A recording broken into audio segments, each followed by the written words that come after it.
नमस्कार, रात के 9 बज चुके हैं। आप देख रहे हैं खबरदार। मैं हूं राहुल कपूर। वसुंधरा राजे सिंधिया को लेकर संदेह बना हुआ है। उनकी कुर्सी जाएगी या बची रहेगी, इस पर फिलहाल सस्पेंस है। हालांकि वसुंधरा राजे को लेकर बीजेपी की केंद्रीय कमान ने किनारा कर लिया है। आज उनके बारे में बीजेपी नेताओं ने चुप्पी साध ली।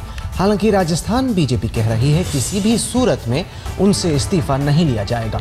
दरअसल सुषमा स्वराज को लेकर बीजेपी ने स्टैंड लिया था। वो वसुंधरा राजे के मामले में नहीं लिया जा सकता, क्योंकि सुषमा के मामले में पार्टी ये कह सकती है कि उन्होंने मानवीय आधार पर मदद की थी, पैसे का कोई लेन देन नहीं हुआ था। लेकिन वसुंधरा राजे के मामले में पैसे के लेन देन की बात सामने आ चुकी है। इस वजह से पार्टी चुप है।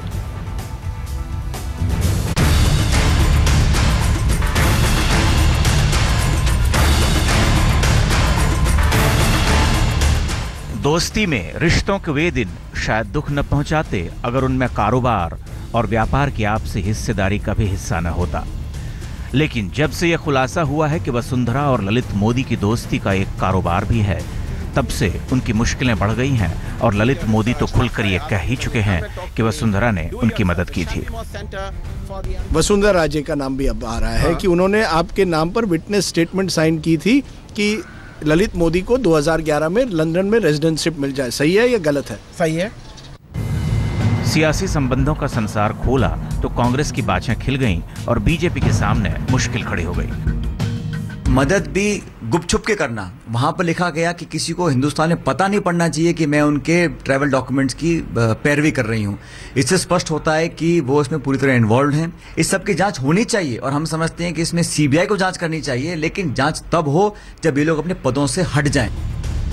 हालांकि चुप्पी के कुछ घंटे काटने के बाद बीजेपी बोल पड़ी कि वसुंधरा राजे का राजपाट चलता रहेगा, इस्तीफे का सवाल ही नहीं उठता। माननीय वसुंधरा जी के साथ पूरी भारतीय जनता पार्टी, प्रदेश की, केंद्र की, सारा विधायक दल, हमारे इस नेता के साथ हम हैं।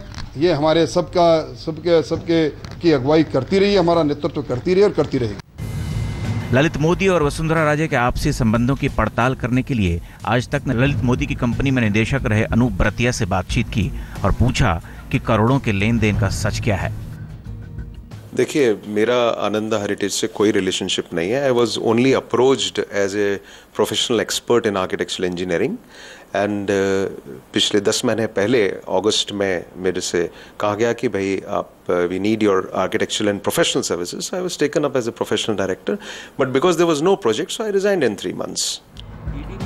अनूप बरतिया आरोप से साफ मुकर गए, लेकिन दस्तावेज कहते हैं किसी कंपनी के जरिए ललित मोदी की ओर से वसुंधरा राजे के सांसद बेटे की कंपनी को करोड़ों रुपए ट्रांसफर किए गए। अब बीजेपी के लिए बचाव करना मुश्किल है। शान से नाक ऊंची कर खड़े हों तो भला कैसे। जयपुर से शरद कुमार के साथ आज तक ब्यूरो। दुष्यंत सिंह ने एक बयान जारी किया है जिसमें उन्होंने कहा है कि उन्होंने कोई भी गड़बड़ नहीं की। उन्होंने कहा कि जो भी उन्होंने लोन ललित मोदी की कंपनी से लिया उसका पूरा जवाब उनके पास है। इस वक्त वो जर्मनी में है। जर्मनी से जब लौटेंगे तो आके समझाएंगे कि आखिरकार औने पौने दामों पर ललित मोदी ने उनकी मदद क्यों की और बहुत सस्ते दाम की कंपनी को बहुत महंगे दाम पर क्यों खरीदा।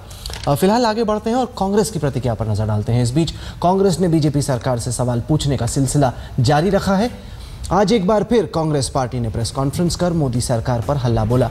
पार्टी ने पूछा कि मोदी सरकार दोनों नेताओं के खिलाफ कब कार्रवाई करेगी। सीपी जोशी ने पूछा कि सुषमा और वसुंधरा को उनके पद से कब हटाया जाएगा। उन्होंने कुछ कागजातों का हवाला भी दिया जिसमें ललित मोदी का दस्तखत है और वसुंधरा राजे से उनकी करीबी दिख रही है। उन्होंने पूछा कि क्या ललित मोदी और दुष्यंत की कंपनी के बीच हुआ लेन देन मनी लॉन्ड्रिंग का हिस्सा नहीं है। उन्होंने उम्मीद जाहिर की कि सरकार जल्द ही देश को बताएगी कि क्या स्टैंड मोदी सरकार लेने वाली है। कांग्रेस ने ललित मोदी के खुलासे पर पीएम से भी स्पष्टीकरण मांगा। बीजेपी के वरिष्ठ नेता लाल कृष्ण आडवाणी मानते हैं कि भारतीय लोकतंत्र में अब भी आपातकाल की आशंका बनी हुई है। एक अखबार को दिए इंटरव्यू में उन्होंने ये बातें कही। हालांकि उन्होंने आपातकाल की संभावना पर एक सामान्य सा जवाब दिया, लेकिन विपक्ष ने इसमें मोदी सरकार का चेहरा देख लिया।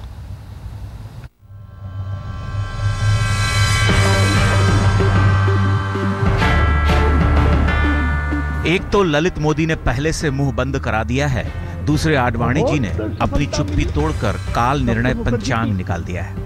कहते हैं कि आपातकाल का वायरस अब भी देश की राजनीतिक देह में सो रहा है, उसके जागरूक होने की संभावना बनी हुई है। एक अंग्रेजी अखबार को दिए इंटरव्यू में उनसे सवाल पूछा गया था कि क्या देश में फिर से आपातकाल लग सकता है। आडवाणी बोले, मुझे अब तक ये भरोसा नहीं मिल सका है कि नागरिक स्वतंत्रता फिर से निलंबित या ध्वस्त नहीं की जाएगी। मुझे नहीं लगता है कि नागरिक स्वतंत्रता, प्रेस की आज़ादी को लेकर प्रतिबद्धता के प्रति देश में पर्याप्त जागरूकता है। उस वक्त हमारे विरोध के बावजूद आपातकाल लगा, तो मैं भविष्य में भी आपातकाल की संभावना से इनकार नहीं कर सकता। संविधान में कानूनी सुरक्षा का ढांचा उस वक्त भी था, लेकिन आपातकाल लगा।